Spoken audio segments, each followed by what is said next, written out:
hold hands and close your eyes. It's midnight, and you're listening to the Ghost Story Guys.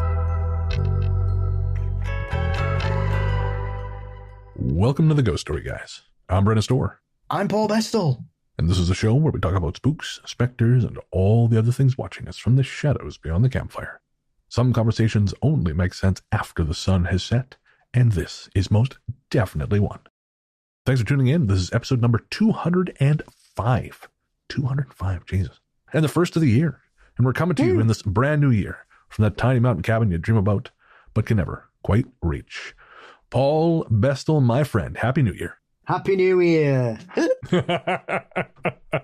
Yes, you and I were talking off air about how we've actually had a surprisingly sober Christmas break. We neither of us have had anything to drink this year. I've only, in fact, had 2 Negronis this entire holiday season. I hardly recognize myself. No, what I said was I don't think I've had a drink this year, and then I realised I was up till 3 a.m. drinking. So technically, right. I've had half a bottle of wine and 3 bottles of beer, technically. But really, I've not drunk this year, no, because does that count as New Year's Eve? Absolutely not. If you're still awake from the night before, it is last year. So what's that? Yeah, I've not had a drink for 36 hours. There we go. You're beating me. I had a beer. Yeah. So I've had 2 Negronis. We had 2 Negronis for dinner on New Year's Eve, and then I had a beer last night. No, who cares? Anyways, did you have a good holiday, my friend? I did. Yes. It was bookended by surprising requests. So I will be appearing probably the same week this comes out on the first episode of Supernatural Circumstances for the year. Oh, amazing! Talking about the Runcorn Poltergeist with Morgan Very Mike. cool. And then I wrote the foreword for Ruth Roper Wild's new book, which was released on New Year's Day.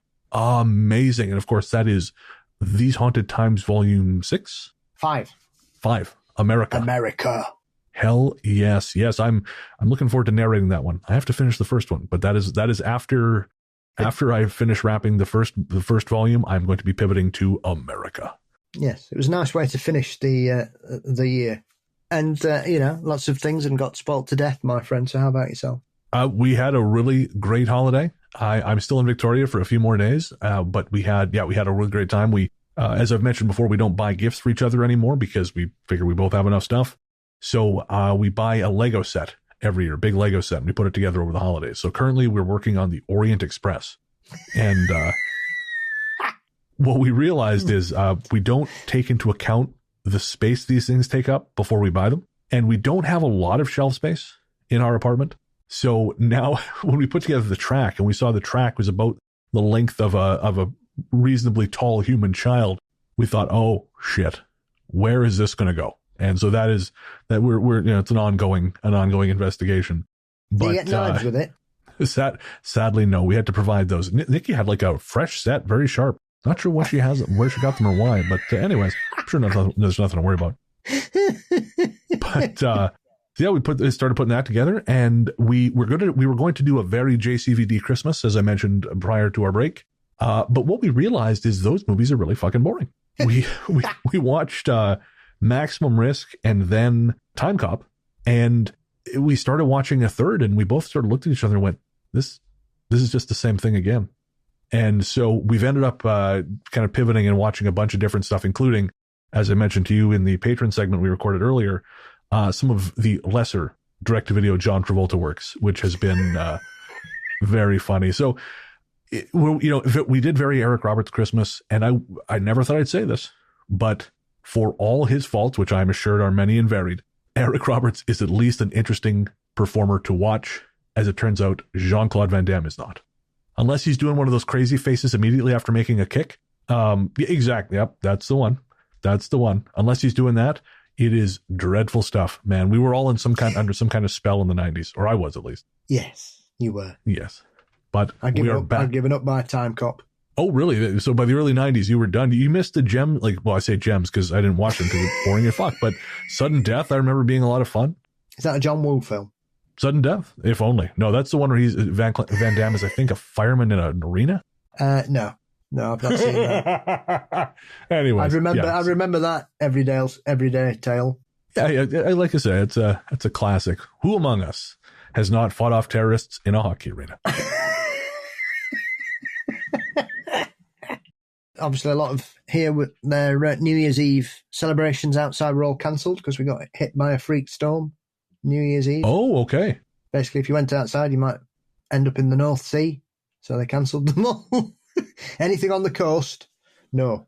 At New Year's, we watched, Nick and I went to go see When Harry Met Sally at the Vic Theater, and we had a lovely dinner, as I mentioned, at a place downtown. It was a great time off, and I am very much excited to get back to telling some stories. And this episode, we have a really fantastic collection of sort of mimic and quasi-mimic stories that Luke found. So we've got some, of course, usually when we talk mimic, we're talking like the not deer and creatures like that. This is way more varied than that. There is sort of some not deer adjacent stuff, and also some stuff that, where you're hearing a voice that seems to be from someone you care about, but is actually something much, much worse. But we also have some things that are just a little bit weirder than that. And I really, really love some of this shit, especially some of the side stories we found, I think are particularly unusual. So I'm very much looking forward to getting into those. But before we do, we have to thank our patrons. This one's for the patrons. Patrons, it is a bright new year of being unable to do what we do without you. So thank you. Thank you, thank you. Really though, we appreciate every single person who downloads our show. Without you guys, we wouldn't be who we are. But patrons, Apple Podcasts, and YouTube subscribers are truly a transformative force for the show. Without your support, we could not do this. And so we'd like to thank every single one of you. But of course, we would especially like to thank the latest subscribers. They are AJBL, Falej, Kraken, Rebecca Jackson, Jeremy Kent. Guys, thank you again. We truly cannot tell you how much we appreciate it. And we are looking forward to a new year of bonus content, killer main shows, and lots of other cool stuff. We've got some very cool guests we're looking at having on the show, both some guest storytellers and some talk spooky folks. It is shaping up to be another bright, beautiful year here at the Ghost Story Guys. And I'm so Catholic, Paul, that this voice in my head was like, don't say that. That means it'll go badly. But no, I am confident. It'll be fine. I've seen 2 magpies today. There you go. I saw a video of a magpie fucking with the guy's golf ball. So that's 3 magpies. That's 1 for sorrow, 2 for joy. What's 3? 3 for a girl, 4 for a boy, 5 for silver, 6 for gold, and 7 for a secret that should never be told. Interesting. Well, I'll tell you a secret, folks. If you want to subscribe to our Patreon, head to patreon.com/ghoststoryguys. That's patreon.com/ghoststoryguys. You get bonus shows, extra conversations between me and Paul, early access, ad-free episodes, all kinds of cool stuff. And again, you get that at patreon.com/ghoststoryguys or by signing up to Ghost Story Guys Premium via Apple Podcasts or YouTube. This time around, before we get started, we have added, and we're going to try to do this regularly going forward, each script, in addition to the stories where Paul and I discuss afterwards, we will also have 2 separate stories which are just story only. So you get extra spooky content without blowing out the length of the show too much. And I think we can all agree, more stories is always better. All right, we're going to take a quick break, and we'll be right back with stories of mimics like me.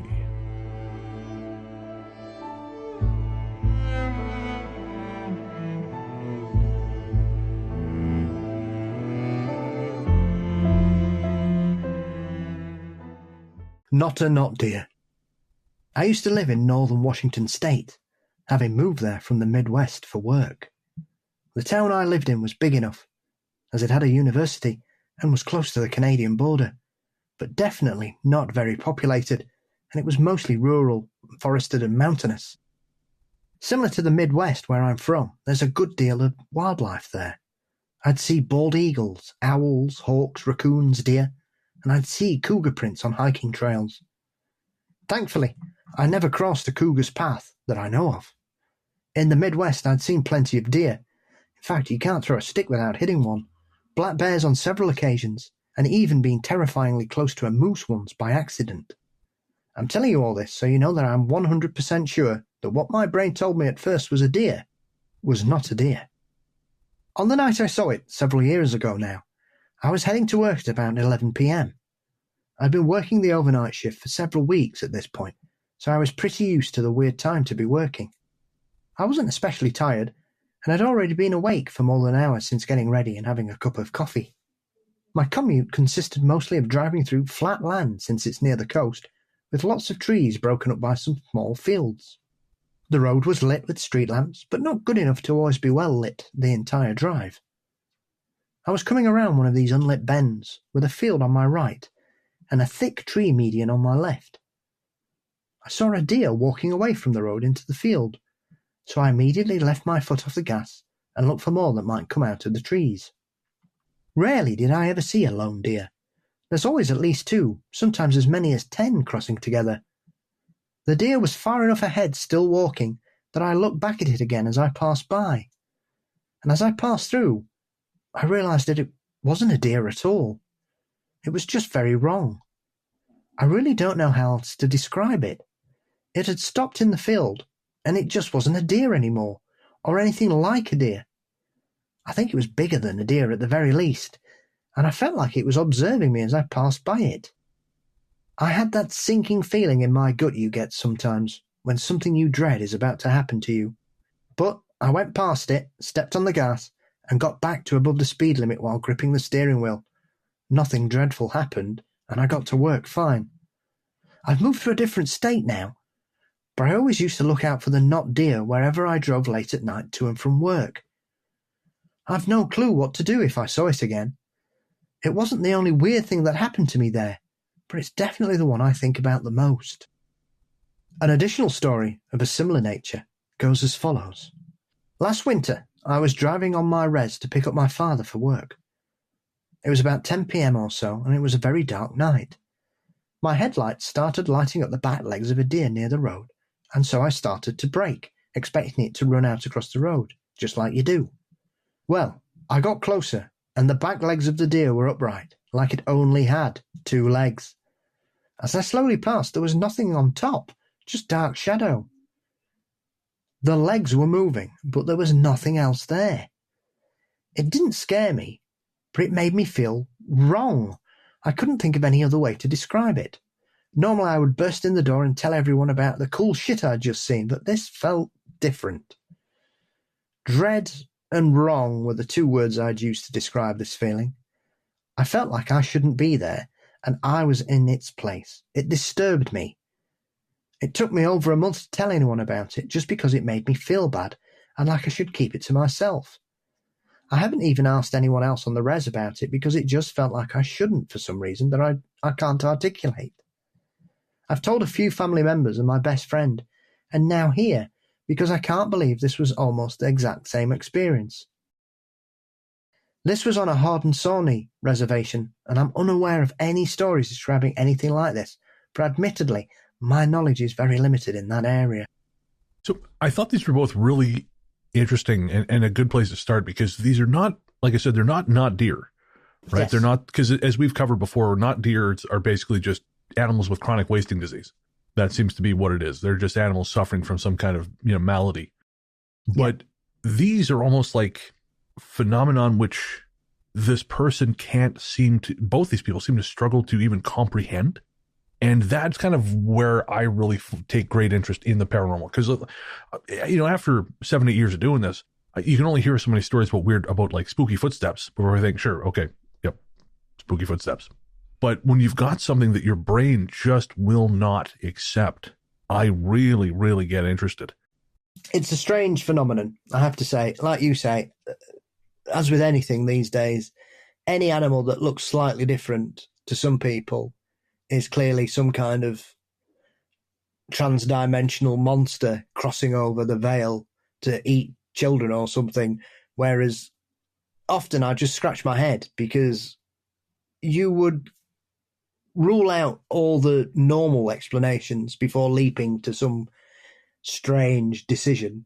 But unfortunately these days, there's a complete cognitive dissonance to facts for some people, it would seem. And if they see any animal that looks slightly odd, they think, oh, well, this is clearly some kind of monster.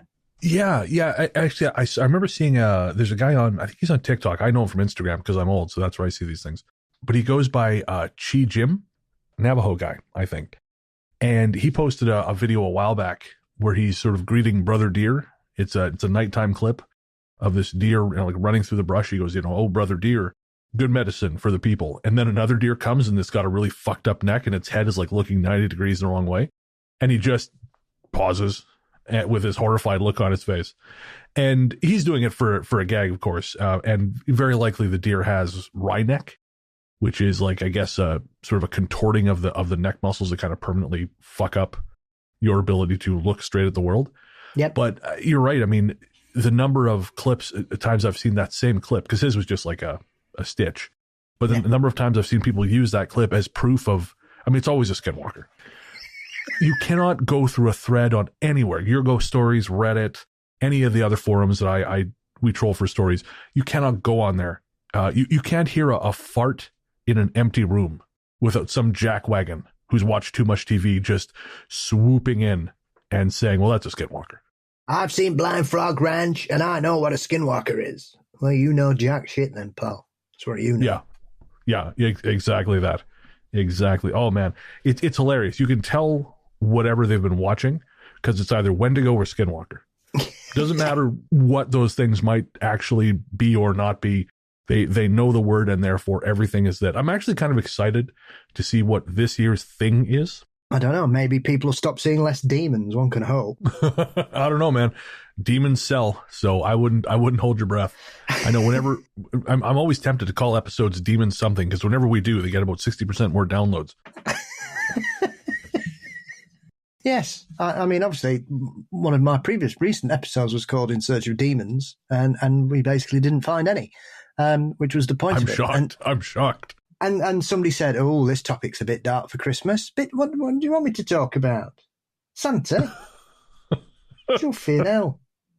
I had haunted dolls the other year. Get a grip, mate.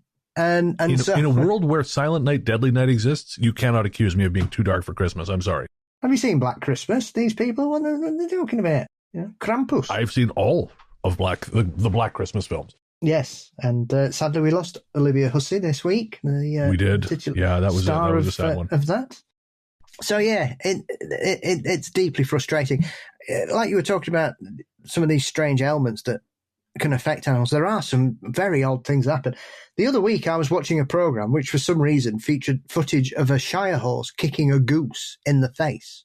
Oh. And it basically knocked the goose's bill there. So its bill was there. Daffy Duck.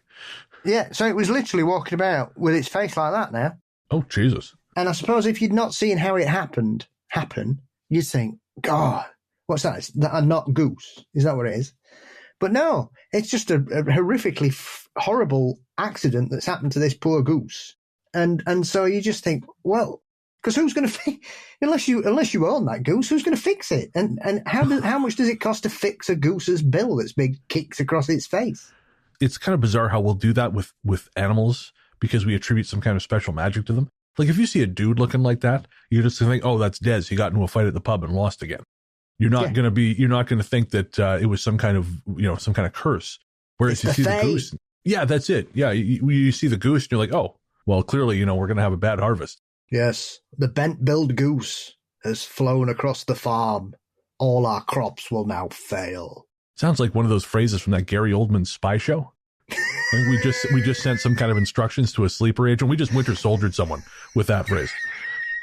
Not again. Yeah, Sebastian Stan sits up out of his coffin because he's from Romania.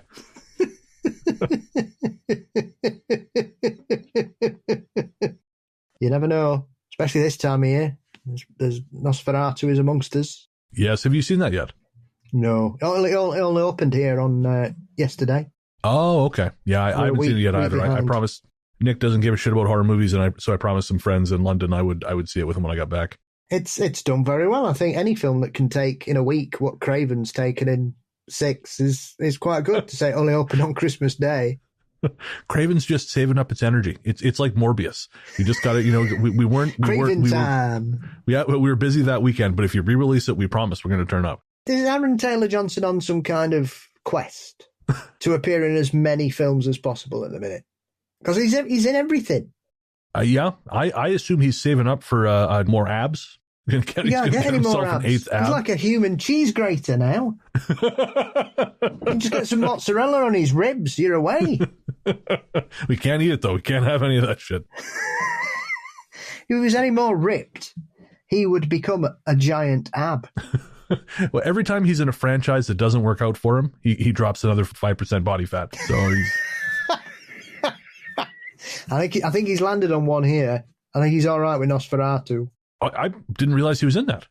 Yes, of course he is. He's in fucking everything. Shit, okay, because he's in... There's another one I just saw that he's in. He's also in the 28 Years Later. Yeah. Yeah, that's the one I was thinking of. God damn. Yeah. Well, good. I mean, I really enjoy him for all the jokes, and it's all jokes. Aaron Taylor Johnson, if you're listening, please don't come beat our heads in, because you could easily. Well, he's nearer me than you. He lives here. Well, that's it. You don't kill Paul. I need him. You know who really talks shit about you, Aaron Taylor Johnson? His name's Danny Robbins. Get him. Get him. Yeah, he says Morbius is better than Craven. He did. I heard him. Yeah, I was there. He said Jared Leto's a better actor. Oh, he said that, man. Danny Robbins, he says a lot of shit about you, Aaron Taylor Johnson. You better go find him and pop his head off like a grape. I feel like Ken Watanabe and Godzilla King of the Monsters. Let them fight. All right, well, with our apologies to both Aaron Taylor Johnson and Robbins Never. We'll be right back.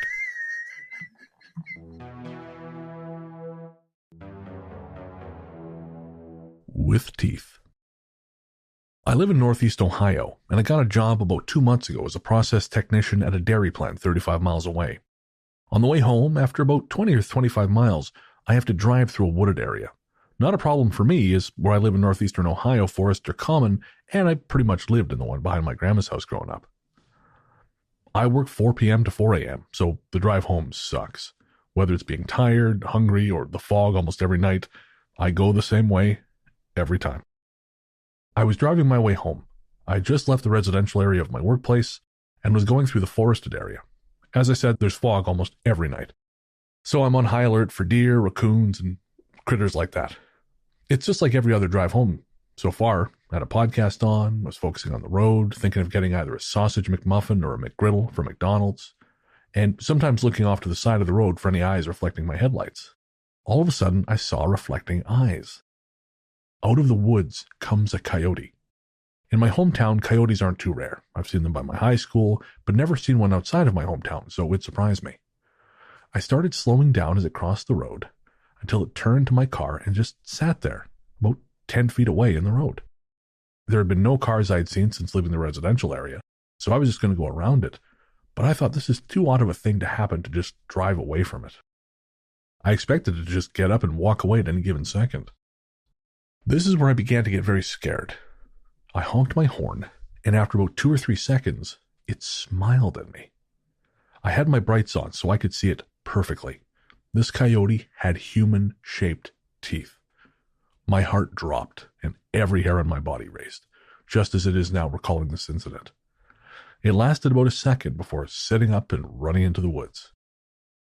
I sat there in fear for about 5 seconds before shoving my foot on the pedal and driving at getaway speed.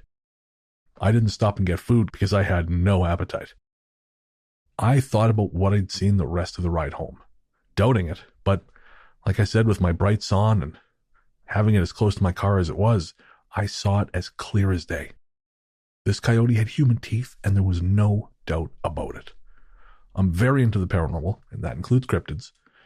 Is it possible I ran into skinwalker or some genetically mutated coyote? All I know for sure is I'm finding a new way to work. And are you aware of animals having human teeth? There is a breed of fish that essentially looks like it's got dentures in it. Are they called Pikachu? Pikachu? And they Paul, did you fall asleep watching a Nintendo show again and think that was real? No. It's not yellow. It's not him. Okay. And I've seen it on a Jeremy Wade River Monsters episode, and they essentially look, when you open their mouths, they look like they've got a pair of dentures in there. The sheep's head. That's it. Holy Christ, no wonder Jeremy stopped doing that show. If I saw that fucking thing, I'd stop too. Yeah, they're weird, aren't they, them? Weird is putting it mildly. That is, I expect him to talk to me in Eddie Murphy's voice and tell me to go get Shrek. Or call me Shrek, one of the two. Yes, I learned watching Jeremy Wade's work that there's a lot of strange-looking fish in the world, and that's just one of them. Oh, there's also the pacu. Oh, good. I'm happy there's multiple fish with human teeth. Yeah, that's the one I'm thinking of, the other one. The pacu fish, the piranha cousin with human-like teeth, also upsetting. I actually think the sheep's head is more upsetting, but this is also not great. Yeah, they are. They basically get attracted by the scent of urine, so you have to be very careful not to wee in the river if you're swimming with them, because they just come and bite your balls off. Jesus Christ! It feels very personal on the part of nature. And there is another fish that is also attracted by urine, which will try to go inside you and basically will ram itself into the foreskin and penis. I've heard about that one because, of course, I have. Although this does set up a really great potential prank situation where your friend is in the water and you just hang brain and leak it and just leak into the water and just watch the fish come and rip off his business. I mean, it's a permanent kind of prank, but it is funny. What's Jolly Japes? That's it. We're just having some japes, guys. And then the blood attracts the piranhas and he dies, and you think, okay, well, all right, maybe I went too far this time, but... See, that was the other thing. I've seen Jeremy Wade get into a pool full of piranhas and they didn't do anything. Really? Yeah, it's they're quite ferocious, but they're nowhere near as bad as people make them out to be. Interesting. Well, hats off to you, Jeremy Wade. Although I want to see him get in a pool full of these goddamn terrifying human teeth fish. That's what I want to see, this sheep's head. Yeah, he caught a few of them. It's all kinds of crazy. It's like the tribe in South America that can pick up electric eels. They can pick them up. Really? Yeah. Catch them by hand. Do their mouths glow like in that Megan Fox robot movie we watched over New Year's? I'm not sure. But yeah, they do. I mean, because somebody said, oh, why do we call electric eels when they've been around forever? And I pointed out that we, the West, discovered electric eels after the invention of electricity, and that's why they're called electric eels to us. It's like someone came up with a name. They're boy, I can't wait for the rest of this stuff to be invented. Fuck me. Oh, this is like those eels in South America. Let's call it electric. It's not how it works, guys. It's usually the other way around. That reminds me, when I was Googling around to find some info on the story, I found this news item from Reuters from June 2006. They found this 4,500-year-old skeleton in Mexico, and it has what they think are the first example of dentistry. Yep. In the Americas. And it's like he's got wolf teeth that they sanded down his teeth and put like wolf teeth in as kind of like a ceremonial thing, they think. But what I think is hilarious is the archaeologists believe that is also what killed him, because they think it looks like he got an infection from having his teeth ground down. And I just love that going back thousands of years, humans were doing dumb shit to their bodies that got them killed. Yeah. You know, whenever you see someone like tattooing on the surface of their eye and you think that's dumb, just think, no, that's just what we do as people. Leave that person alone to get their terrifying tattoo. Yeah. There was a man over here, I think he lived in Scotland, who was basically covered himself in tattoos and had his teeth filed down so he looked like a leopard. Interesting. All right, let's check out Leopard Man. Since we're Googling stuff today, it's a googly day. I love googly days because it means the show's going to be like 4 hours long. Tom Woolridge, also known as the Leopard Man of Skye, passed June 2016. Huh. Okay. Well, I could have done without seeing him in a Speedo, but I guess I should have expected that. Yeah, he was always like wearing like short shorts or a loincloth or something, basically to show the fact that every inch of his body, which apparently every inch of his body was covered to make him look like a leopard, and then he had his teeth done. Well, I grew up with a guy who wanted to be called Chita, so hey, different strokes for different spokes. Speaking of which, actually, I myself owe an apology, and that is to the furry community. I made a gag, a lazy throwaway joke on a show last year about this is how you get furries. And Becky reached out to me, one of our listeners, and said that one of her kids is a furry, and she's really kind of struggled with like finding acceptance for that. And she thought like, do you not like furries? And I have nothing against anyone who wants to do anything they want to do. that doesn't involve hurting someone. So furries, my brothers and sisters and non-binaries, you live your life. We love you here at the Ghost Story Guys. Sometimes Bren just makes off-the-cuff jokes, but no, you live your life. We love you dearly. Go forward and be furry. Absolutely. Not Dad. The following events took place when I was around 15 years old and lived at home with my parents and younger sister. We'd moved into a new house that was only around 20 years old, but it still needed a fair bit of renovating. The house was situated on 1.5 acres of land, with a creek running along the rear boundary. There was only one previous owner who had built the home with her late husband, and prior to that, it was simply vacant bushland. My parents had bought homes to renovate and flip, so to my sister and I, this was just another adventure. I can't tell you exactly when I first started to feel uneasy about the house, but I do know there were many little events that I simply didn't notice until I finally grouped them all together. There's too many things to mention, but I will focus on a few that have particularly affected me. We'd settled in and were there for maybe a few months before I started experiencing whispers before I slept. It would always happen during that time when you're a few seconds from sleep, but the slightest noise can startle you. The voice would mimic either my sister or my mum in such a convincing way that I would always reply and not realise until afterwards that it wasn't them. It would only whisper my name, nothing more, nothing less. I would answer and wait for a reply, but nothing, and my mum and sister were always sound asleep. Soon after this, I started to experience sleep paralysis. I'd never had this before, and it absolutely terrified me. It felt like as soon as I would fall asleep, I would only drift off partly back into the real world. My eyes would still be closed, but my brain more awake than ever. I'll always remember the overwhelming feeling of someone in the room, made all the worse by me not being able to see that was going on. I couldn't move, I couldn't scream for help, and I'd get this pressure on my chest that got so bad I would stop breathing. It was only then that I would wake up gasping for air. Once awake, the room was exactly how it should be, but the feeling of someone watching would always linger. Gradually over time, these experiences became more and more frequent, until I would dread falling asleep because I knew what was to come. Perhaps the most startling incident happened to both my sister and me. I was asleep when she suddenly tapped me on the shoulder and woke me up. As soon as I opened my eyes and looked at her, I knew that something had happened. She was terrified. She told me she'd gone to the kitchen to get a glass of water and saw Dad sitting on the sofa upright. She'd called out to him, but he didn't answer or even move. She began to feel uneasy and ran to get me. I was not happy about going back into the kitchen, but part of me thought that Dad might just be asleep. We slowly walked back into the kitchen and over towards the sofa. Don't ask me why we didn't just turn the light on. I know for a fact that I wasn't thinking straight, having just woken up to this. The moon was bright that night, so as we got closer, I saw what I can only describe as a dark male shadow sitting perfectly upright with no distinguishable features. I instantly knew that it wasn't Dad, but I called out anyway. We stood there watching for what felt like a lifetime when a sudden wave of emotion came over me.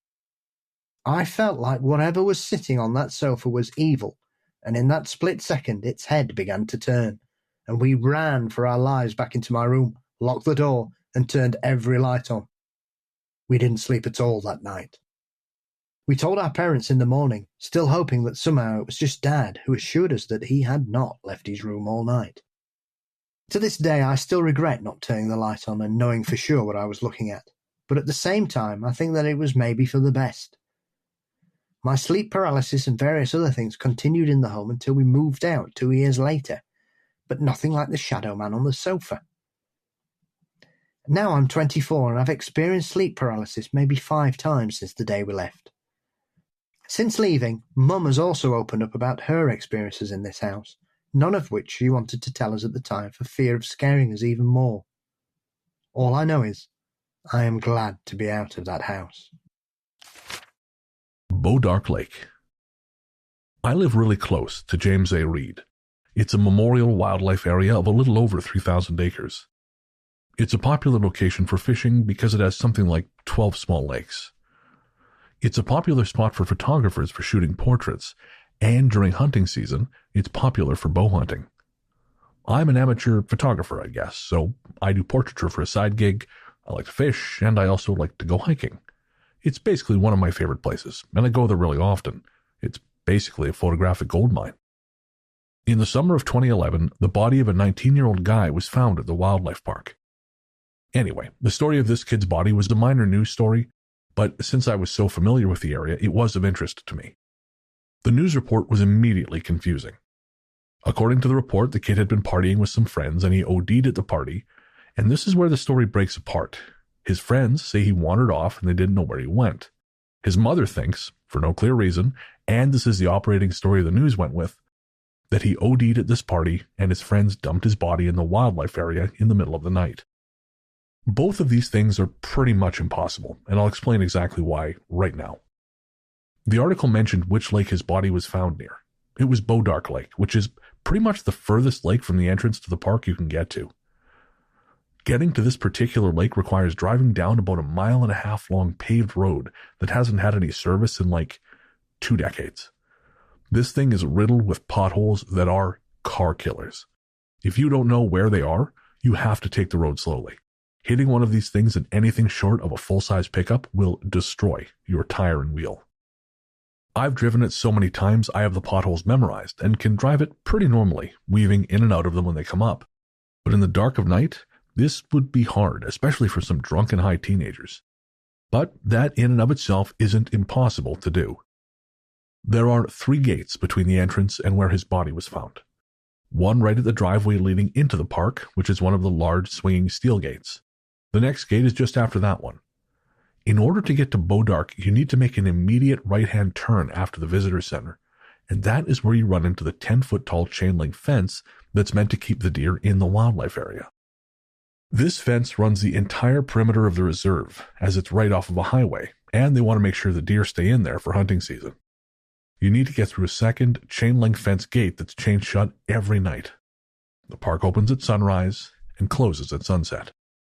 After you go through that gate, you get on the previously mentioned paved road for about 3 minutes and come to what they call the ranger station, but it's really just a big parking lot. From here, there is another giant fence gate that is chained shut at night. After you're through that gate, you're in the clear to get to Bodark Lake. The trail near Bodark is particularly scenic, and I've used it countless times for photo shoots. It's also a good walk through nature. So, the next day, my girlfriend and I decided we would go check it out, see if we could find where they found the body. I know, it's disrespectful, but we were going to go there anyway, so why not? Well, we did find where they found the body. We know this because of the police tape that was still there. But it was one fuck of a chore. In order to get where the body was found, you had to start on the trail near Bodark, but about 5 minutes into the walk, go completely off path, through the trees and brush, down an extremely steep slope that goes downward about 20 feet, and cross through the stream at the bottom. The stream was about 3 to 4 feet deep, as it was running high, though the water wasn't moving very fast. The only reason we knew where we were going was because the original trail was high enough up that through the trees we caught the glint of the yellow caution tape way in the distance. When hiking, we both wore a pair of Vibram hiking shoes that didn't have trouble with water, but the water was still deep and we didn't particularly want to go swimming, so we walked upstream for quite a while until we found a section that was thin enough to jump across, and then walked back down the stream to where we had been to continue in the direction of the caution tape.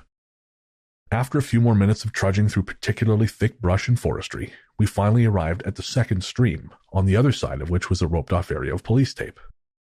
The actual taped-off area was pretty small, so we were able to tell pretty much exactly where the body was found. It was on a pile of rocks right on the other side of the stream. We didn't cross the stream because we'd found it, and that was good enough. There was nothing to see. We'd gone from a Class 0 nature walk to a Class 2, at times Class 3 hike getting here. There was absolutely zero possibility of any drunken teenagers carrying a human body this far into the wilderness, especially in the middle of the night. And this is after they'd bypassed the 3 gates which were never reported to have been broken into at all. This kid was way off the beaten path and was very literally in the middle of the wilderness. It was so remote that his body was there for a couple days before anyone found it. I've done a lot of hiking, And even completely sober, in the middle of the day, this was a serious challenge to get to. It's equally impossible that he just wandered away from some party in the middle of the night and found himself here. There are houses along the highway across from James A. Reed, most of which are farms, and if you go a couple miles down that highway, you do find a residential area. But the notion that he got fucked up, wandered miles down the road, hopped 2 10-foot fences, walked a mile down a barely paved road, went into the forest, crossed 2 deep streams, sat down on a pile of rocks, and decided to OD in the middle of the forest is equally, if not more, unlikely. So what happened to him? I don't know. I think it's a lot more likely they went into the forest during operating hours and all started doing drugs in the middle of it and left him there when he died. But still, even this is a pretty massive stretch. I cannot stress to you the difficulty of getting to this location. But that's not why I'm writing this here. I am writing this here because when we started our retreat trek back to the actual trail, climbing through the trees and brush, which was now significantly more difficult because we were going uphill, we got back to the first stream, and after that it was a steep incline requiring some teamwork. And before we even got that far, we had to trek upstream to the point where we could jump across it. And right here is where it went fucking weird. As we're following the stream up, we stopped dead in our tracks as a middle-aged man in a full business suit was just walking in the stream. He was a tall dude. The water came right up to around his chest. He was in a white dress shirt, a black blazer, black tie, and he had a briefcase in his hand he was kind of letting float behind him. He was walking downstream, so coming directly toward us, but paid us no mind. We both just stopped and stared at the guy, then at each other as if to silently say, "What the fuck?" Both of us backed up as he got closer to us. He passed by us without saying anything or even looking in our direction.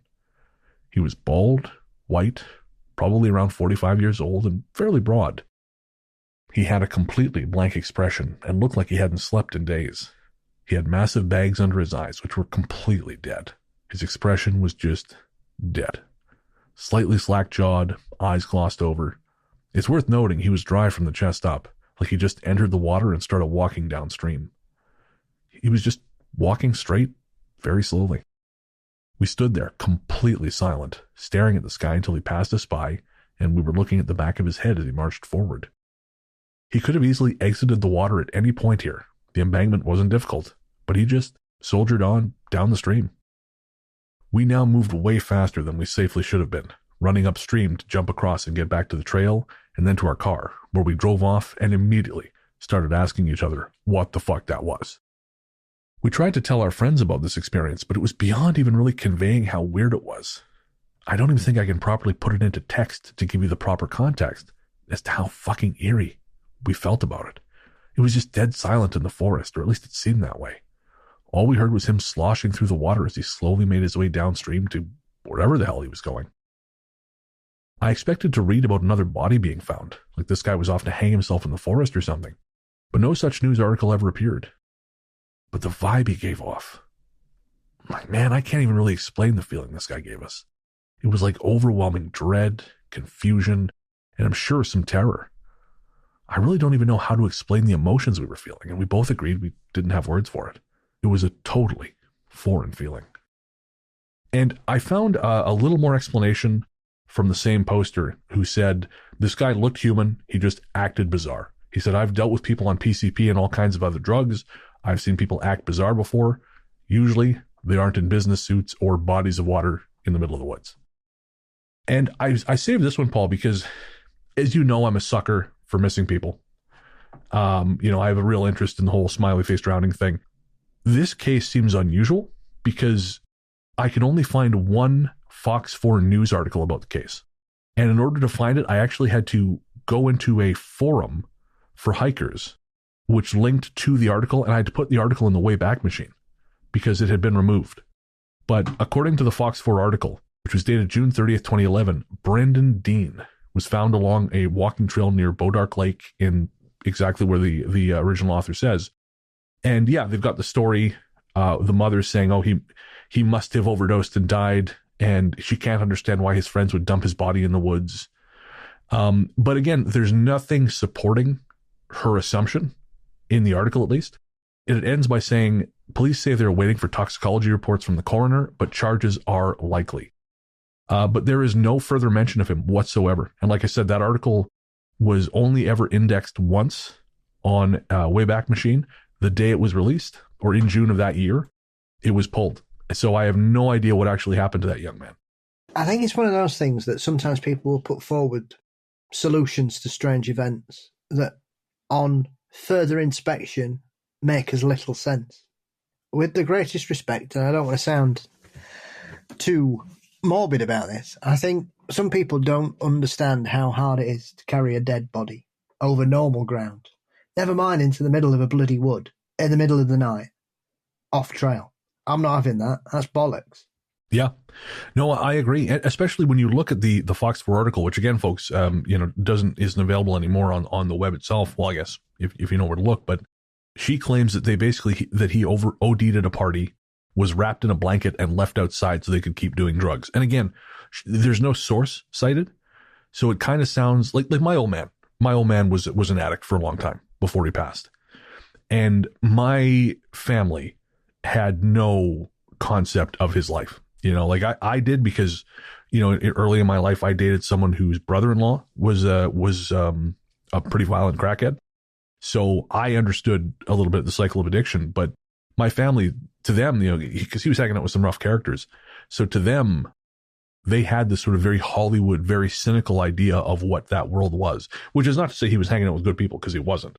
But my family had this very overblown idea of what his life was. And I can see someone who is not close to that world, who just knows this person's doing drugs, whatever that means. I can see them coming up with that story just because they have so much anger, and they kind of have this idea of what that world is. Precisely. And with the greatest respect, it's very easy to see when somebody's overdosed.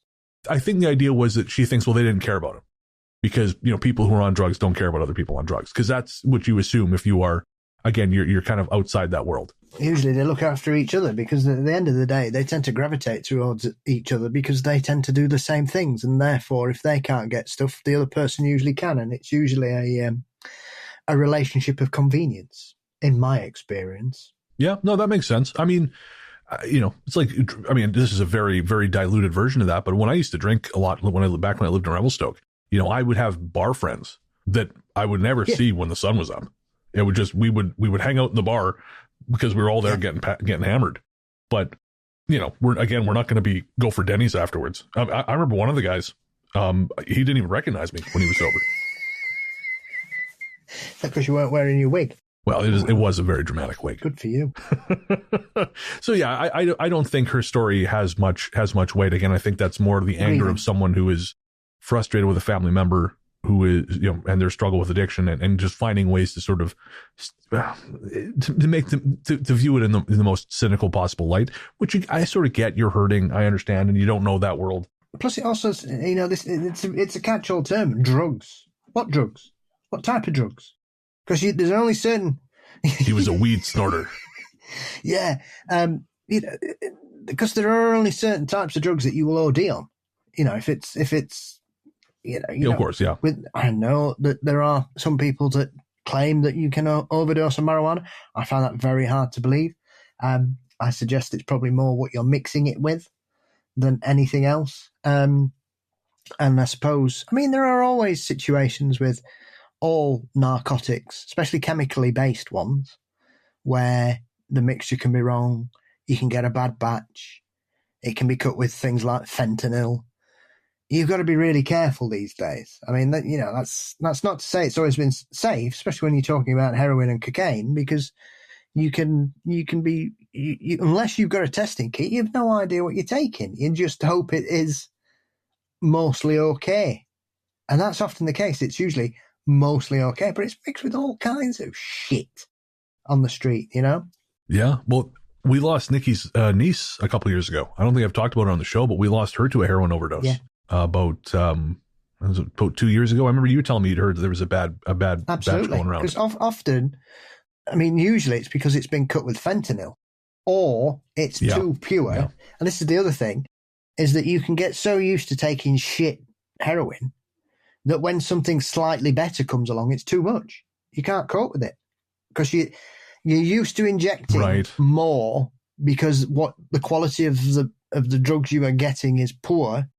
And therefore, when you get a good batch, like I say, you've no idea how good it is until you have some. So if you've been doubling up just to get you somewhere close to that plateau, because that's always the problem with heroin, it's never as good after the first 3 or 4 times, and that's why you always chasing it. And that's why you take more and more and more, because you have to get back to how good it feels the first few times you take it. And it never, after the first 4 or 5 times, that's it. It'll never be the same. And so you are always chasing it. And therefore, you start to find that your tolerance increases, and so you take more. But you've no idea of the quality or the amount of actual narcotics in what you're taking is pure. And therefore, whether you get a bad batch or a good batch, they can both be equally as damaging to the person, depending on their tolerance level, how much they take, where they take it, how they take it. There are so many variations in it. And so I always keep an eye out for these kind of things, because it's unfortunately, severe drug addiction is something that's affected my life, both personally and in my friend circle, since I was 15, 16 years old. So I've seen the very real effects of it and lost more than I care to count to it.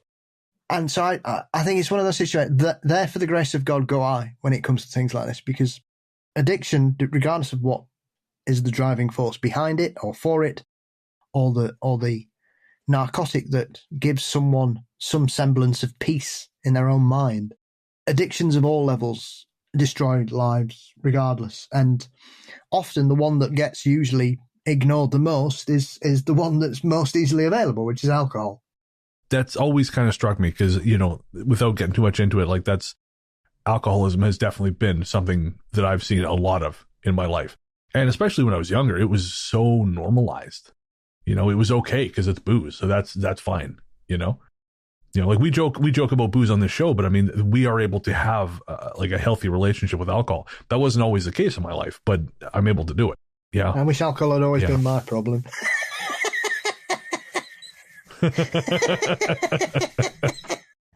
I prefer things that are better for your figure. Well, I did. I don't know. Chris Farley would disagree. I suppose it depends on how hungry it makes you. But it's a strange thing. I mean, especially, like I say, it's remarkable. I mean, especially over the last few months, there's been 2 stories from Asia where we've had tourists who died drinking poisoned alcohol because it had been watered down with chemicals. Oh, and so geez. Because God, just water it down, you total assholes. Just water. Yeah. Just do water. It just use fucking water. It's one of the easiest things hard to make, alcohol. Moonshine's a piece of piss. Vodka is essentially taties and water. It's just all. It's a question of time, I think, often. But when you're drinking paraffin, I mean, I've worked with addicts who would drink methylated spirits. They would drink hand wash, anything with even the smallest amount of alcohol in it would help in some regard. Wouldn't deal with it entirely, but I remember the first time I came across somebody who basically had descended into stealing hand wash from hospitals, that you realise just how varied addictions can be. And when you're in that kind of situation, then you just can't, it's very hard to understand it. And therefore, when they talk about other things such as drugs, it's such a wide palette these days. Like you say, weed snorters, these kind of nonsense. I mean, we were watching Back to the Future the other day, and I'd forgotten there's a line in the first one where Marty gets locked in the band's trunk and the bullies are like, "Whoa," and the guys all get up and one of them says, "Oh, we're not messing with you reefer addicts." And well, to be fair, if they were all stoned, they'd all just sit there and laugh, mate, more than want to fight. I'd probably offer you some biscuits. Do you want a cracker? Yeah. Cheese and biscuits. Scone. Got some crisps. Munchies. Chocolate. They wouldn't be up to fisticuffs. So you see it all the time, and it's always usually people who have a very, very, very limited knowledge. I often find it quite remarkable how little knowledge. I think sometimes we can presume that because drugs are so prevalent in the world that people are aware of them. And you will be amazed when you take a step into the real world how very few of them know actually anything about serious drugs at all. They know next to nothing. It's sometimes you have to take a step back and think, blimey. Because I think sometimes because we've got knowledge and we understand reasons and situations and the varieties of life, as it were, that when we encounter normality, we sometimes forget that a lot of them, they've no idea other than what they've read or what they've heard. They've no actual first-hand evidence of anything other than alcohol. Yeah. I remember too, I can't remember if I told you this, but I had a conversation with a friend of mine. I have to be kind of delicate about how I discuss this, but a friend of mine who works in a medical setting and is frustrated because they quite often will see the same people with the same ailments. And I understand that would be very frustrating for me too. I'm sure I would have an issue, but this friend cannot. We had a discussion once, and the friend actually was quite upset because I said, well, look, it's not so. They said, well, the doctor told them stop smoking. So why haven't they stopped smoking? I have a hard time feeling sorry for them if they haven't stopped smoking. And the thing is, my friend has never had a drink. They've never done any kind of drug. They've just never had any interest in it. And that's fine. But I think it's made it very difficult for them to empathize with people who do, because I tried to explain to them the cycle of triggers. Like if you've smoked your whole life, that behavior is associated with so many things you do all the time. It's very hard to tease apart. Like you sit down and watch TV. Well, I always have a smoke when I watch TV. Oh, okay. I can't do that. Okay. I guess I can not have a smoke when I watch TV. Oh, well, I usually have a smoke after dinner. Oh. And so every single thing, I know you understand this. Like I don't have to explain this to you, but just for our listeners, but my friend couldn't get in that headspace because to them, well, no, it's bad for you. Just don't do it. And I was trying to explain that's not how it works. It's not how people work. Exactly. And again, if you've never done it, if you've never been close to it, it's really hard to put yourself in that space. And taking it back to the story, I think that's why I have a lot of sympathy for this kid's mother, because if you're not close to it, it can seem like a very scary thing because you don't understand it. Yeah. And it doesn't take away from the fact, regardless of what he did and what his friends do, that there's no way that body ended up where it did because somebody dumped him there. Yeah, and I wanted to get your take on this because I was thinking about the fellow who they saw. And I was wondering if, because obviously the thread where it was posted, they started talking about shit like Men in Black, right? Like that became but to me, I'm almost wondering if this was because the mother in the article, the father's never mentioned, just the mother. And I'm wondering if this could even be his father. And just, like this, like just a grief thing, like you're going to this place and it's like, this is where it all ended, like my dad, my grandfather was a very straight-laced guy, went to work in a suit, my dad was not that. And I know it was very difficult for him to wrap his head around that world and kind of had to keep at arm's length at the end. And I just wonder, maybe that's what this was. Maybe just it's like too late, kind of going to the place where, I guess I'm saying there doesn't have to be anything paranormal, but there is something definitely odd. I mean, this is the thing. I think sometimes people think of it as a cliche, but it is quite a common way for people to take their own life, is that they will just get up and walk into a body of water. They won't swim out. They won't get a boat. They will just walk into the sea or into a lake. Or, sailors in the old days would often, especially if they worked on warships, if they were suffering from depression or maladies or whatever, or God forbid, they'd been cursed as a Jonah, as it were, curse on the ship, they would pick cannonballs up and just walk off the side. Wow. Which I think is famously shown in Master and Commander, where one of the cabin boys... I still have not seen that film. Absolute genius from start to finish, that film. It is remarkable. That. It is one of Russell Crowe's greatest ever performances. Paul Bettany's brilliant in it as well. But it happens all the time. I mean, we're an island. We probably get half a dozen suicides a year like that here. People just walking into the sea. I mean, when I was at that darkest point in my life, that's where I went. Again, without getting too much into it. if not for a stray thought that I should call my mom, that would have been it. And that was, I walked down to Dallas Road, to that's where the seawall is, and yeah. I mean, very famously, there was a disgraced British politician who pretended to do that here, left his clothes by the beach and made it out that he'd walked off into the sea.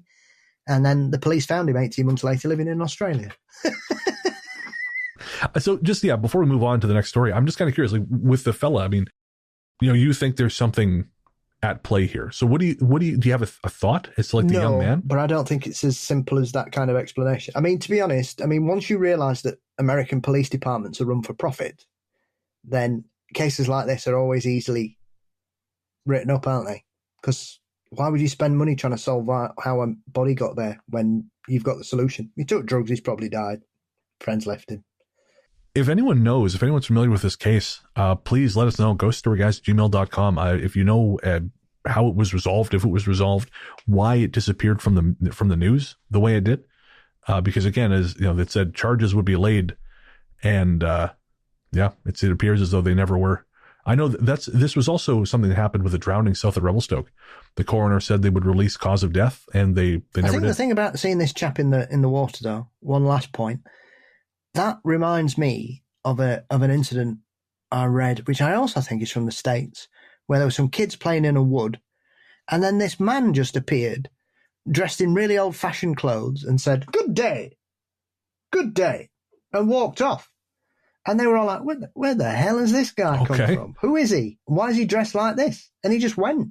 I mean, in another world where I didn't dislike the woods so much, I would enjoy doing that just to fuck with people. Well, you never know.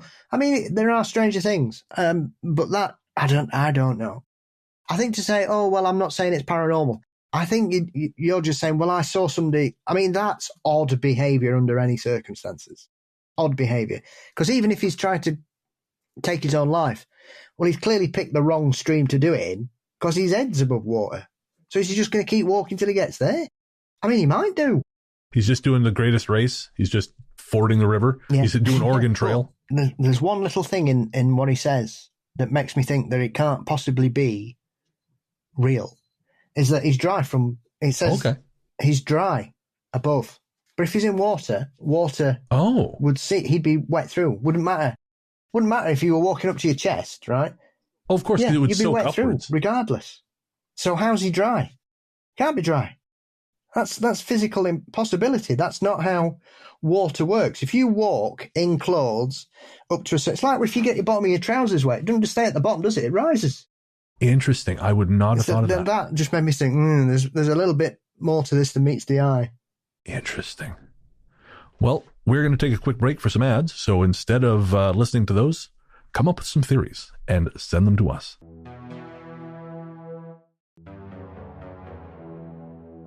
I grew up in a rural part of Ohio. My house had fairly dense woods located directly behind it. As a child, I had a passion for exploring. I especially loved exploring those woods. It was my favorite place to be. Prior to the incident, I had wandered through those woods many times, always with my mother's permission. There was one tree in particular that I frequently enjoyed climbing, usually about to the halfway mark so I could perch myself on one of the heavier branches and just relax as I listened to the peaceful sounds of nature. Climbing that tree for the very first time was quite an accomplishment. From that position, I could partially see the back of my house. On that day, after a fair amount of exploring, I carefully scaled my favorite tree. I seated myself on a sturdy branch and took in the view. Naturally, being late in October, the sun inevitably began to set within a few minutes. I always felt a little saddened to see the darkness approaching. The woods were like my own little sanctuary. I could entertain myself out there for hours. When darkness began to fall, however, my mother would stand at the edge of the woods and call my name until I obediently returned home, so as not to be stranded out there after dark.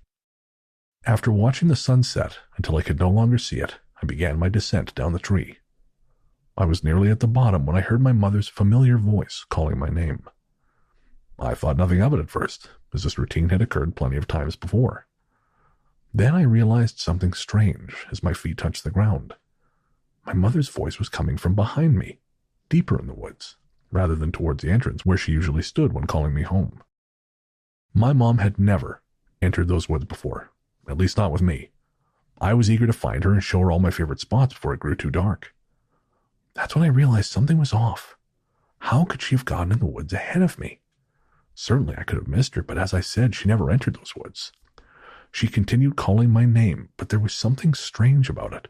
She sounded absolutely frantic, almost angry. Fearing that I was in trouble for reasons currently unknown, I froze in place. As her voice drew closer, I squinted my eyes to see if I could locate her and determine exactly how angry or upset she appeared to be. However, I didn't see anyone or anything unusual. Suddenly I heard her voice calling my name from the direction of the house, sounding much calmer. Seconds later, from somewhere within the woods yet again. It wasn't an echo. I wasn't imagining things. I was literally hearing her calling me from the edge of our backyard as well as ahead of me. My legs turned to jelly. I couldn't quite comprehend what was going on. "Come here right now!" The voice that I originally believed to be her screamed from out in the trees. That whoever or whatever was mimicking my mother was drawing closer. I didn't question which voice was actually my mother's, as there was something about the way it sounded that unnerved me. Terrified of what I would see if I stood there much longer, I turned around and ran towards the exit of the woods as quickly as my legs could carry me. It was amazing I didn't trip over anything in my haste. Even though my house wasn't very far away from where I had been standing, those woods had never seemed larger to me than they did in that moment. From behind me, my mother's voice continued to call my name, now sounding desperate. Panic set in as my actual mother finally came into view, waiting patiently as she usually did until I returned home. In my frightened state, I just refused to look back. As soon as I was out of the woods and in the backyard next to my mother, the other voice was suddenly gone. Rather than fading away, it seemed to stop the very moment I stepped foot into my yard. I must have looked as frightened as I felt, because my mother asked me what was wrong. Slowly but surely, my panic subsided. I didn't say anything until we were safely inside the house with our doors locked. I asked my mother if she'd gone into the woods. Appearing confused by the question, she told me of course she hadn't. With that confirmation, I hesitantly asked her if she'd heard anyone else calling my name and yelling. The answer to that question was also no. Although I was still very much shaken up, I managed to explain everything that happened as clearly and rationally as possible. My mother was surprisingly nonchalant about the whole situation, explaining that I must have imagined it, that I was spending too much time out there by myself. The incident in those woods has stayed with me to this day. I can still hear that voice clear as a bell. Whoever or whatever was calling my name sounded exactly like my mother. But I know it wasn't her. Not only was she waiting for me outside, but the voice also sounded strange in a way I still can't fully explain. I didn't go back to the woods until I was 17 years old. And even then, I never hang out for very long. Hunter Hunter. I want to preface this by saying that I've hunted and hiked in the region since I was 9 years old. I'm very familiar with the wildlife and the sounds of the forest. I'm not really a believer in any of this sort of thing, but I don't really have an explanation for what happened tonight. I hiked about 1.5 miles through forest and swamp hunting deer today, got to the pocket of woods and field that I wanted to be in, and climbed a tree to hunt out of. It was an uneventful afternoon, an evening until sundown when, for about 30 straight minutes, I had to listen to what sounded like a rabbit being tortured. If you've heard a dog or a hawk get a rabbit or hunted rabbits, you know what I'm talking about. When they are distressed, they scream bloody murder, and this just seemed to continue forever. Naturally, this can make you on edge, but I figured a hawk got it and just wasn't killing it. Then the sound of a twig snapping, and silence, and the rabbit had stopped. Through the thicket I could make out a figure, vaguely deer-shaped, moving through the woods to about 35 yards away, so I grabbed my bow, but the undergrowth was far too thick for me to pick out much more than a rough outline. It then walked behind a tree and disappeared. The sun had now fully set, and I was in the last 15 minutes of post-sundown light.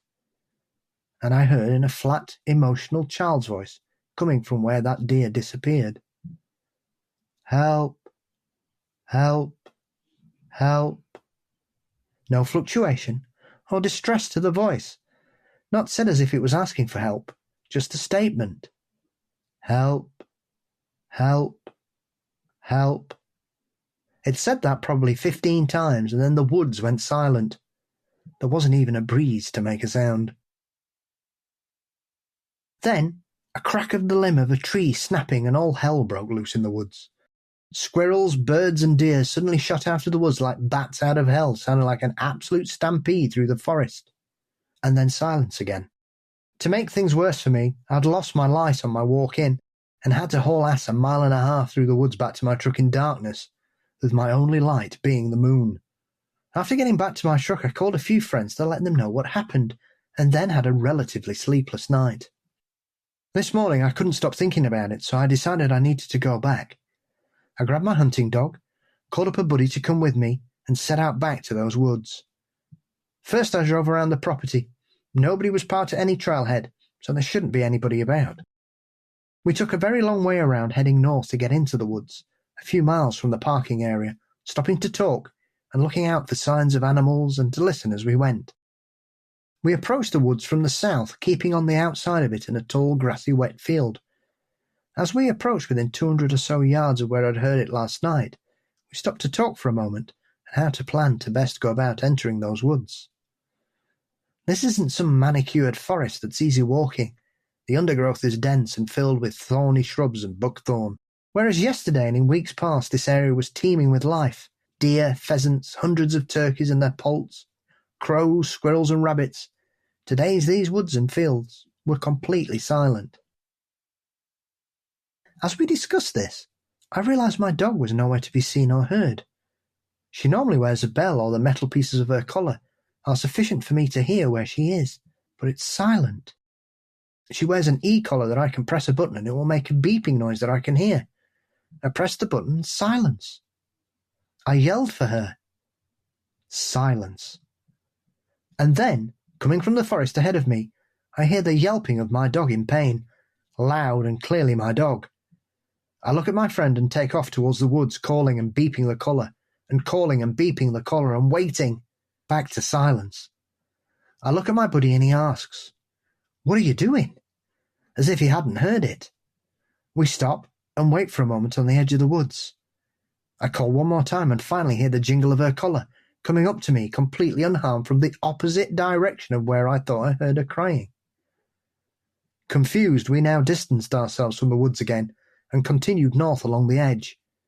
Again, we never heard or saw any wildlife. We found a few spots where things were recently killed, staining the ground with rotted blood, but no signs of anything living. Eventually we turned back, and as we crossed the same spot I thought I heard my dog. My friend stopped, looked at me in a panic and said, "Oh shit, your dog," and took off running into the woods. I called after him asking what he was doing, and he said he'd clearly heard her crying in pain in the woods and was confused when I said I'd heard nothing. Just the same as I was when we first walked by, and I was the one who heard it. I could see my dog in the opposite direction smelling around, totally unharmed. I called out to my friend to say the dog was fine and over by me. We left together. For those that might ask what else it may be, I have heard my dog yelping before. That was it. It doesn't sound anything like a coyote or a wolf. I won't be returning to that area again. Forest spirit or not, you put hands on one of my pets, I will find a way to destroy you. Yes, I agree entirely. How strange. Yeah. Does that sound similar to anything you've heard before? Well, I mean, there are numerous stories of mimics. I was reading one recently, which I think happened last year, 2023, which was in the Appalachians, where a couple went camping and they just heard voices that sounded like relatives. They could clearly place who they were, and they knew that they obviously weren't wandering around the woods at 3 a.m. where they were. And so they just fuck this, packed up and went. They didn't sort of hang around and go, "Oh, this is weird." They went, "Fuck this, we're off," and went. And that is the appropriate response. I think that's the real life response to most of this shit. Like, no, and no some more. No, thank you. Good day, sir. I mean, there are lots of myths and legends, especially here. You've got the Fae. We often talk about being fairy-led, as it were.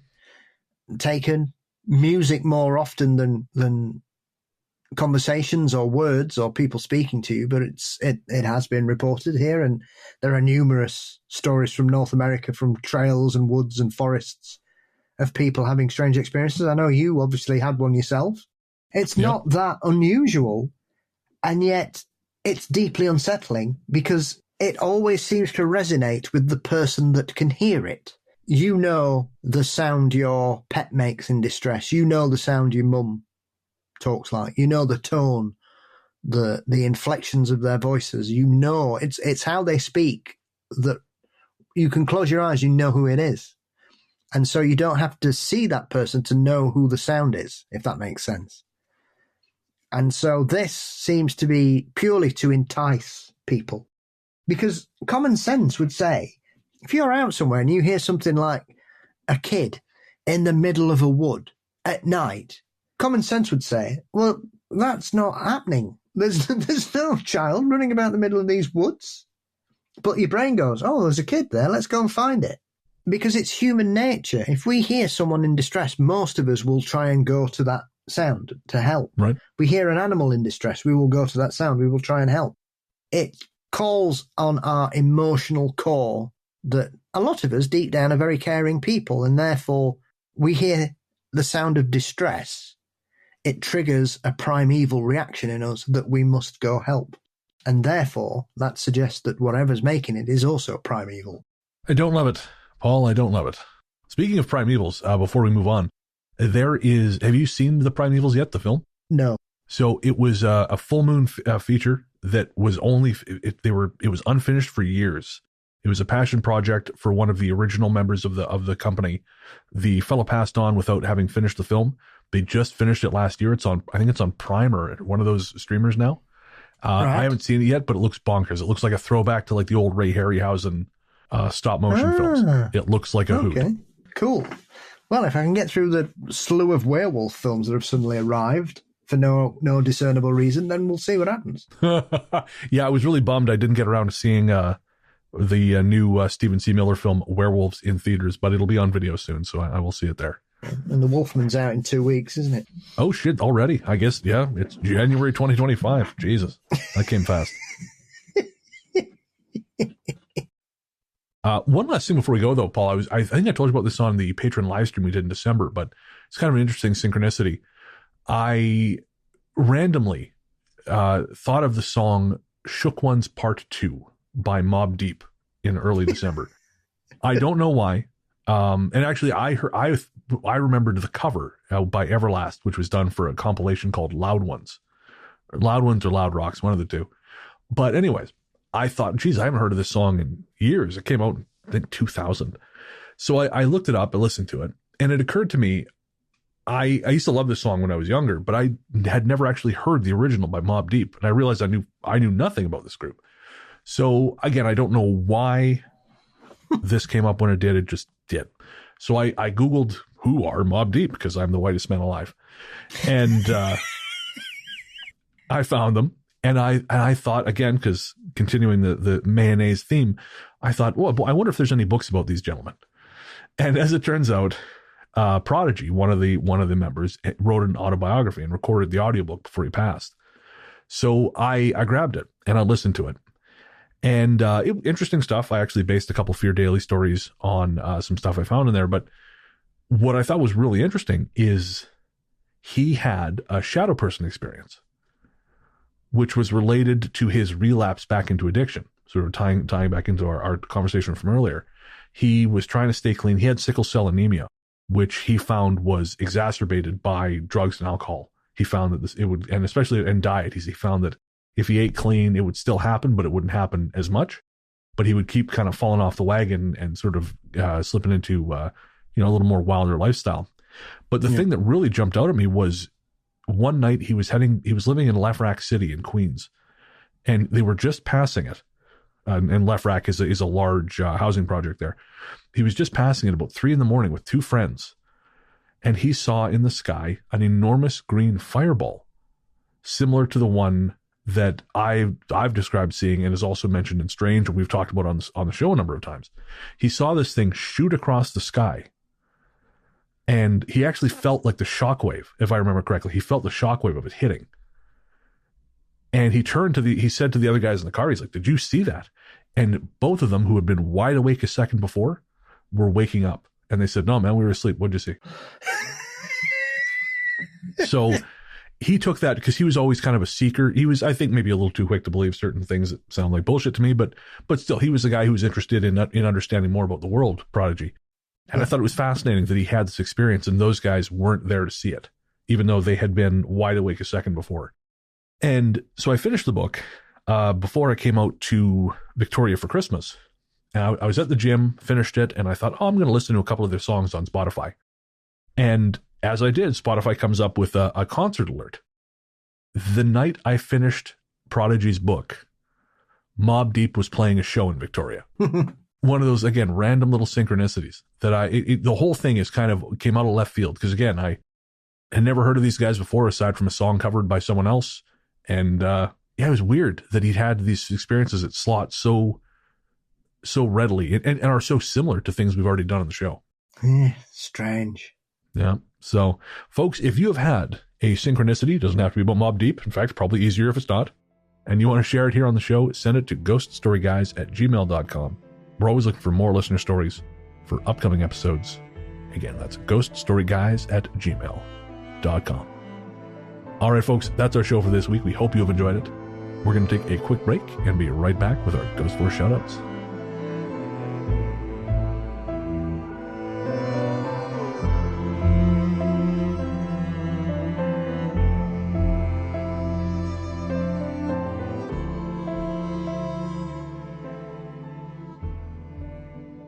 Hey there, listeners.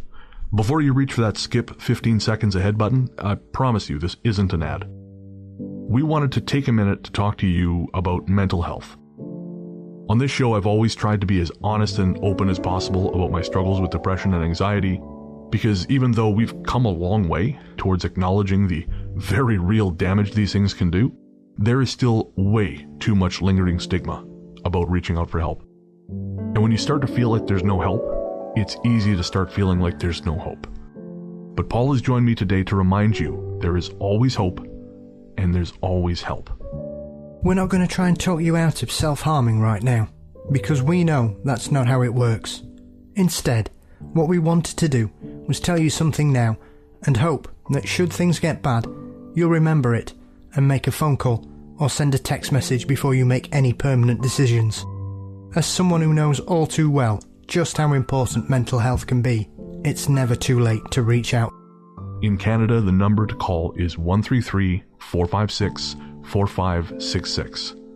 In the USA, the new number to call is 988. That's 988.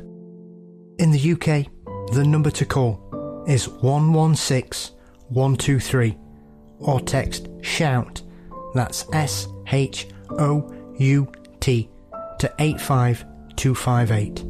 In Australia, the number to call is 131114. However bad shit seems, it will pass. And no matter what your brain might be telling you at any given moment, and believe me when I say I know this intimately, there are people who love you and people who care deeply about how you treat yourself. Should a time come when you find yourself despairing, please know that we've both been where you are, and there is a way back to the world. Take care. Welcome back. The Ghost Story Guys are Luke Greensmith, who helps us find our stories. He's also host of the Luke Lore podcast, available everywhere fine podcasts live. Tanya Downing, who helps manage our Facebook community. Sarah Kent, who manages our Reddit community. And our paranormal conductor is Mr. Brennan Stoll. And we cannot forget my friend, my co-host, the inimitable Paul Bestel, the paranormal Johnny Carson himself, host of Mysteries and Monsters. Paul, what's coming up on M&M? On M&M, I am opening a Pandora's box of terrifying true stories with the author J.W. Oker as we go deep into the world of cults. Very, very cool. And so we'll be touching on it's a strange term to use, favorite cases, shall we say? But yes, we'll dive headlong into the madness of Heaven's Gate and Nexon, and a couple of other lesser known ones to ponder, why do intelligent people find themselves in these situations? Because this is the perception of cults, is that everybody in a cult's an idiot. And the evidence just doesn't support that. Most people in cults are very well-educated, intelligent people. Very cool. And where can everyone find you online? You can find Mysteries and Monsters across most social media networks and social media sites as well. Fabulous. I'm Largely the Truth on Instagram, Threads, Blue Sky, and Letterboxd. You can find my horror fiction show, Fear Daily, everywhere podcasts live or at feardaily.com.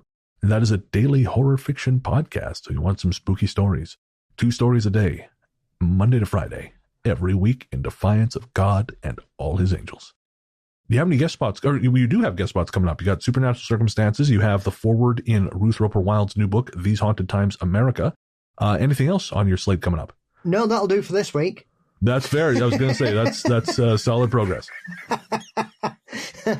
I've got a couple more coming up, but we're just sorting out some dates. So once they are, but I'm sure people can enjoy both of those, and I recommend Ruth's new book highly. I'm lucky enough to have read a bit of it before publication, and obviously she'll be joining me shortly for an episode on that particular book. So yes, they're always humbled to be asked to contribute to such people when they need a forward. It's I consider it a great honor and responsibility.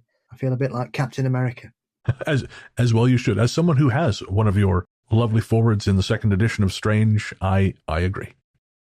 And of course, if you want to listen to any of Paul's guest spots, head to our website at ghoststoryguys.com. We have links in the blog there to all of our various appearances with embedded players, so you can listen to them on the site. You don't have to frig around by subscribing to anything, although you can if you enjoy the show. As we said at the top, we could not make Ghost Story Guys without patrons and Apple Podcast subscribers. Truly, you guys are the lifeblood of this show. Bonus shows, extra conversations between me and Paul, early access, ad-free drops, all kinds of cool stuff are what you get. And that's before our Patreon live show for folks at the $10 level and above, and our other very exclusive club, which we'll be talking about here in just a moment. But if any of that sounds good to you, you can support the show by clicking the link in the show notes or by heading to patreon.com/ghoststoryguys. That's patreon.com/ghoststoryguys, or by clicking Ghost Story Guys Premium in Apple Podcasts or YouTube. And of course, then there's that club we were talking about. A very exclusive club.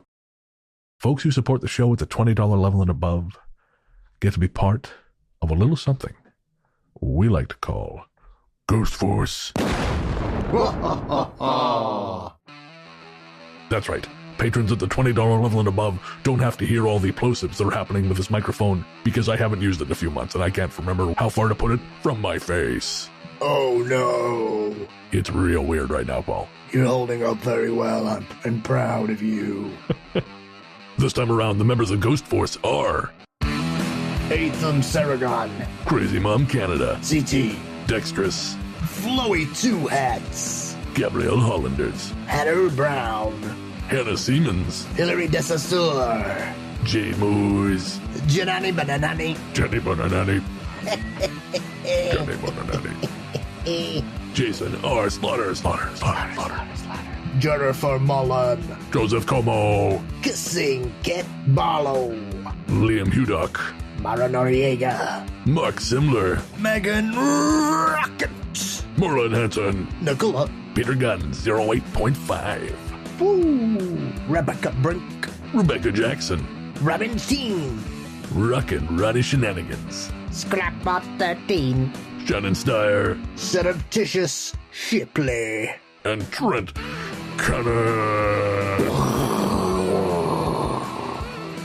You are the few. You are the spooky. You are Ghost Force.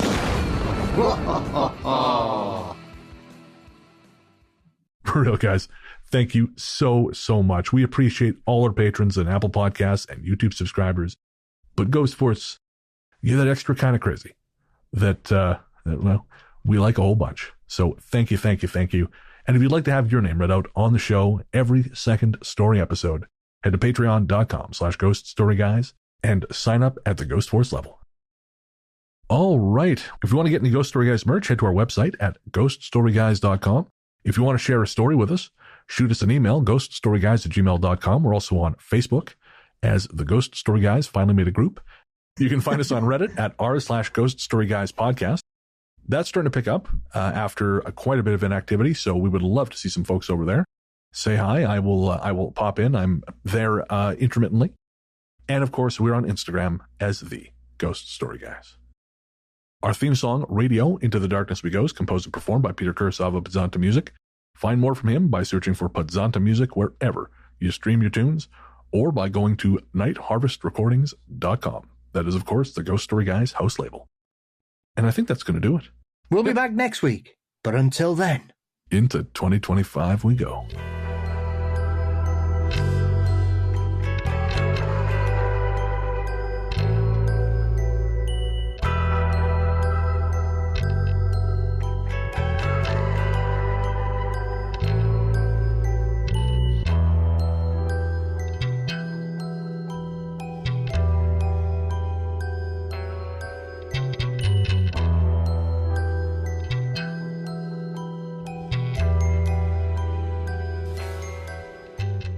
Hello and welcome to...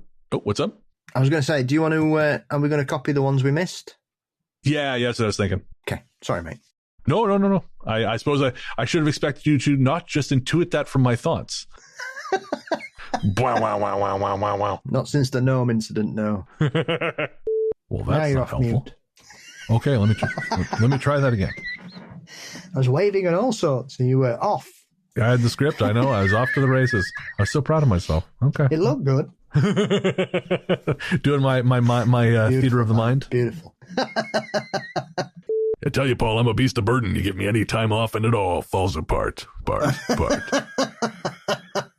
I'll try my best, love. Get me a copy of People's Friend while you're out, love. I love the stories. They're so heartwarming. Oh, I don't know how to do it. I don't know how to accept love. This is very bad for me. Put one of these cigarettes out on my arm. I think I'll feel there we go, a little more comfortable. Shimon.